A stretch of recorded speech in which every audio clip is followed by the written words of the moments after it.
Cuando abrí el programa hablaba de lo que viene, de miremos hacia adelante, planifiquemos lo que tenemos que reconstruir, desde lo más pequeño hasta lo más grande, de lo que tenemos posibilidad de hacer. Hay cosas que son pérdidas irreparables y es lo más lamentable, claro. Pero en materia de planificación urbana y arquitectura, de viviendas, de cómo quedó el paisaje que cambió para siempre, cómo impacta en los futuros eventos climáticos extremos y también en arquitectónicamente en lo que se podría llegar a empezar a pensar. Ustedes me dirán, es muy temprano. Bueno, es previsible, es para empezar a tener una idea también en la cabeza. Estoy en contacto con Luis María Chirico, arquitecto, matrícula provincial 2939 y perito asesor técnico legal. Arquitecto, ¿cómo le va? Sebastián Chapiro lo saluda aquí en Duplex, gracias por atenderme. ¿Qué tal, Sebastián? ¿Cómo le va? Buenas tardes. ¿Todo bien? Todo bien, sí, azorado también, como todos los bahienses, de todo lo que ha sucedido en este último tiempo. Bueno, ¿a usted cómo está? Y yo, gracias a Dios, no, ni a mí ni a mi familia pasó nada, un poco de agua nomás, pero yo estoy en una zona, digamos, que no afectó mucho. Lo que más afectó fue de Alem para allá y toda la parte sur, ¿no? Tal cual. Porque el agua se metió por el lado del canal Maldonado, del arroyo Napostá y del canal Maldonado, afectando todos esos sectores de la parte norte de la ciudad y luego fue bajando. Porque no nos olvidemos que Bahía Blanca está en un valle, que fue elegido en esa época cuando se erigió la fortaleza por su cercanía al arroyo Napostá y al puerto, porque era donde traían los materiales por el Napostá cuando había creciente. Y desde ya ahí ya nos pone un peso muy importante y una vara muy alta para las futuras generaciones para poder solucionar los caudales de agua que vienen del cordón serrano. No se olviden que tenemos varios arroyos que desembocan en este lado y tenemos el Sauce Chico que va y afecta a un lugar donde muy caro su sentimiento, Sebastián, que es el General Servi. Tal cual, tal cual. Exacto. Sí. Entonces, digamos, el desafío de esta generación, de los chicos que están egresando de la Universidad del Sur, sean arquitectos, ingenieros, agrimensores, geógrafos, en fin, todo, es ver qué hacemos con esta Bahía Blanca que ya fue mal implantada desde sus orígenes, pero porque tenemos un declive hacia el estuario del Napostá, del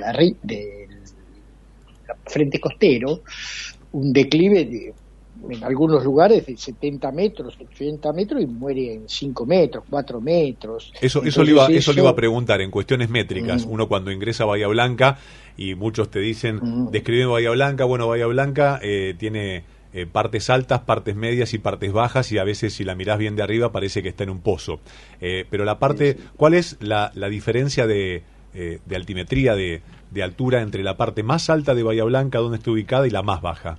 Y la parte más alta puede andar en los 80 metros aproximadamente, 70, 60, según de la parte con que se mire, ¿no? Pero evidentemente sí, estamos en un valle con declive hacia el estuario. Y eso hace que cuando el agua se produce en la cuenca serrana grandes lluvias, el agua puede venir con mucho caudal. Yo estuve 20 años trabajando con el compañero Ezequiel Crisol y he trabajado mucho en el complejo, más allá de todas las obras que hicimos con Crisol. Y allá teníamos el problema del Napostá, que se nos desbordaba cada 3, 4 años una lluvia intensa y bajaba con mucha fuerza e inundaba toda la, digamos, 200 metros desde el arroyo hacia adentro del complejo y llegaba hasta las, digamos, la parte alta, porque nosotros tenemos una parte alta en el complejo. Yo ya ahora, a partir de la pandemia, no estoy más en empleado de comercio, pero tuvimos problemas. O sea que lo que siempre dicen los memoriosos, el agua tiene siempre memoria, siempre va a bajar. El problema también es el uso de suelos que se le está dando a las cercanías de los cursos de agua. Hay una cercanía al arroyo en todo lo que es la parte constructiva, al Napostá y a todos los cursos de agua que descienden del cordón serrano, permitiendo la construcción y prácticamente el gran porcentaje, estudios que se han realizado, el 60% de esta región carece de uno o varios servicios, de los básicos de infraestructura, que es o carece de agua potable, o carece de cloacas, o carece de electricidad, o carece de desagües pluviales, que es lo más importante para una ciudad, y más como es Bahía Blanca. Ayer hablaba con el ingeniero Scheffer y hablaba sobre estas dos cuencas, la alta y la media, que se inundó solamente la baja, perdón, y provocó esta inundación desastrosa, pero si se hubiesen inundado las dos cuencas al mismo tiempo, hoy nosotros no estábamos hablando por esta radio seguramente. Y le quiero preguntar sobre cuáles son las obras desde el punto de vista urgente e importante que se imponen en Bahía Blanca, para acomodar los paseos, la oportunidad, no los paseos, para acomodar los lugares afectados, y la oportunidad que dentro del desastre nos invita como para hacer cosas previsibles y cosas que se pueden acomodar dada la situación. ¿Qué mirada tiene? Lo que pasa es que esto va a surgir de un estudio interdisciplinario, como dije hace un rato, de expertos en su tema, ¿no? Nosotros tenemos ya un hecho que es concreto y está materializado, que es la implantación de vivienda en los cursos de agua. El agua siempre deja huellas en su máxima creciente, y si nosotros le llevamos el apunte a las huellas que dejó esta creciente, por supuesto sería irrealizable cualquier obra, por supuesto, pero sí hay que ir pensando, porque no es tan fácil de solucionar el problema de las inundaciones de Bahía Blanca. Cuando se intentó entubar el arroyo Napostá, cosa que yo siempre estuve en contra y tuve oportunidad de hablar con un par de intendentes, el entubado del Napostá, bueno, se hizo precisamente por los desbordes en ese sector y aparte por la suciedad que tiraba la gente. Entonces, el entubado actuó como un tapón para que escurra un poco más las aguas, y con el consiguiente resultado de muchos desbordes, aún no con esta lluvia que fue excepcional, esta caída de agua en algunos lugares de 350 milímetros, otros de 200, 210, según donde se haya tomado. El arroyo Napostá el entubado tampoco se limpia como se tendría que haber limpiado, porque es de difícil acceso, de manera tal de que con esta caída de agua actuó como un tapón, más allá de la marea que nos hizo un tapón grande con la playa que teníamos en el estuario. Uh-huh. Pero lo que hay que hacer en el urbanismo moderno, dentro de lo posible y de lo que se pueda, porque lamentablemente está casi todo construido, es crear espacios verdes de zonas de inundación. Entonces, en esos espacios, como está el Valle del Napostá, en esos espacios sabemos que se va a inundar siempre. Entonces, cuando no hay inundación, lo que se utiliza es zona de recreación. Entonces, dejar grandes espacios verdes para que las zonas de máxima creciente sean absorbidas por esos espacios verdes y sin construcción.